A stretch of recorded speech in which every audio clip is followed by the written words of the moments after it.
¿Qué tal? Un abrazo, bendiciones a cada uno de ustedes, a cada uno de los oyentes que en esta mañana escuchan esta reflexión. En el Evangelio según San Marcos, capítulo 14, del versículo 3 al 9, nos relata el evangelista el momento en el cual una mujer derrama un perfume de alabastro desde la cabeza de nuestro Señor Jesucristo, un perfume de muy alto precio. Si hacemos comparaciones en cuanto a dinero, equivaldría al salario de prácticamente un año, ya que un denario es equivalente al pago de un día. Y aquí nos relata que esto se podía haber vendido por más de 300 denarios. En esta escena dice que hubo gente que se disgustó precisamente porque esta mujer estaba derramando este perfume tan caro y que ese perfume se podía haber vendido y se había podido dar a los pobres. Entre esta gente no sé quiénes más estaban, pero había uno especial que estaba y es Judas Iscariote, ya lo vamos a ver, el que entregó a Jesús. Los demás que murmuren, los demás que digan, los demás que juzguen por cuando usted o yo damos ofrenda, cuando usted o yo diezmamos de corazón, no porque nos obliguen, no porque nos impongan, no porque nos manipulen con maldiciones, sino porque por amor damos, ofrendamos, diezmamos de acuerdo a lo que hemos propuesto en el corazón, si usted lo ha propuesto. Y habrá siempre gente que dice, pero esto se puede dar a los pobres, pero esto mejor se hace para una causa benéfica. Y aún pueden haber cristianos dentro de las mismas congregaciones e iglesias que no ofrendan y no diezman porque dicen mejor se lo damos a un pobre, se lo damos a otra persona. Porque en su corazón realmente hay un sentido de avaricia o de envidia o de falta de entendimiento y discernimiento de quién es Cristo y que Él es el dueño de todo y lo vale todo. Esta mujer que rompió ese perfume de alabastro sí lo entendió. Y por eso no le importó romper y usar este perfume de alabastro en el Señor. Entonces Jesús dijo, dejadla, ¿por qué la molestáis? Buena obra me ha hecho. Ustedes siempre van a tener pobres entre ustedes y cuando ustedes quieran les pueden hacer bien. Es decir, el Señor también está diciendo que cuando queramos podemos hacerle un bien al pobre y estamos llamados a compartir el pan con el hambriento, el vestido con el desnudo, a dar apoyo a la viuda, al huérfano, sostener a los que están débiles. Todo esto es parte del carácter cristiano. Incluso dice que este es el ayuno que el Señor escogió, ¿cierto? Pero también el Señor dice, pero a mí no siempre me tendréis. Esta ha hecho lo que podía, porque se ha anticipado a ungir mi cuerpo para la sepultura. De cierto os digo que donde quiera que se predique este evangelio, en todo el mundo también se contará lo que está hecho para memoria de ella. Cristo valió más en su corazón que un perfume de alabastro.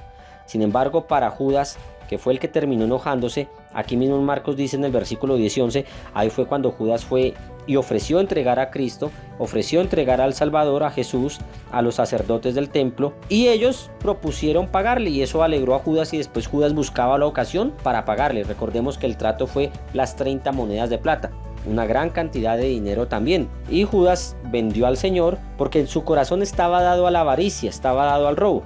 Esto nos lo declara también el Señor en el Evangelio según San Juan, capítulo 12, precisamente en otra forma del relato de esto mismo.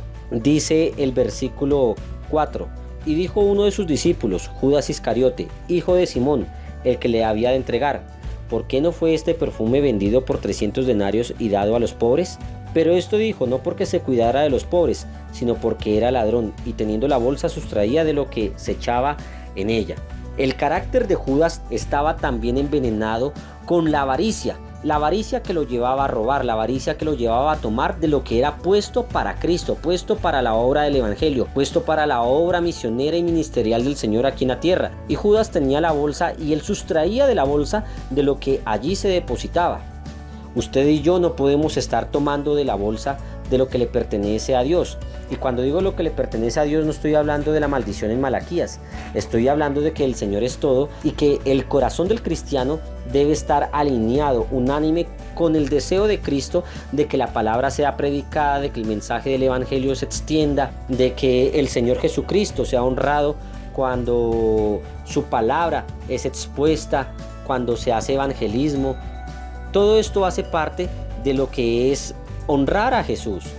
Pero muchas veces muchos cristianos se abstienen y empiezan precisamente con un pensamiento relativamente parecido al de Judas. Y Judas era bien religioso, andaba con Jesús todo el tiempo, pero finalmente lo entregó. Su corazón de avaricia le ganó. Entonces muchos se cuidan es para sí mismos porque no, es que esta plata me sirve más a mí que al pastor. No, es que esta plata me sirve más a mí que allá en la iglesia, que seguramente recogen mucho. No, es que esta plata mejor se la doy a fulanito o a sutanito. Si usted propone en su corazón ayudar a un pobre, hágalo, gloria a Dios, pero no deje, en la medida que el Señor le dé las capacidades y de acuerdo a lo que usted propuso en el corazón, de ofrendar, de dar para la extensión del Evangelio, de dar directamente para la obra del Evangelio, de dar para Cristo, donde usted se congregue, usted con su familia, reunidos con las Escrituras, y proponga una ofrenda que sea para la expansión del Evangelio, que sea para un predicador, que sea para un misionero, que sea para comprar Biblias, o usted mismo compre Biblias y regale. Esto es parte también de honrar al Señor, pero invierta en el reino de los cielos. Si va a llevar un mercado a un pobre, llévele el mercado, pero llévele la Biblia también, llévele la palabra del Señor. No seamos como Judas. Judas mostró una cara de piedad y disfrazó la avaricia de su corazón con una aparente benevolencia por los pobres, con una aparente humildad por los más desvalidos, pero finalmente el Señor lo expone y dice que era un ladrón, que su corazón era un corazón lleno de avaricia, por el cual finalmente traicionó a Cristo. Que el Señor nos ampare a usted y a mí de tener este carácter de Judas, de avaricia, que nos ampare a usted y a mí, que detrás de una cortina o un disfraz de religiosidad y de aparente piedad y de aparente misericordia por los pobres, tengamos más bien un corazón mezquino para con Dios y su obra. El Señor les continúe bendiciendo grande y poderosamente en Cristo Jesús. Gracia y paz con todos ustedes.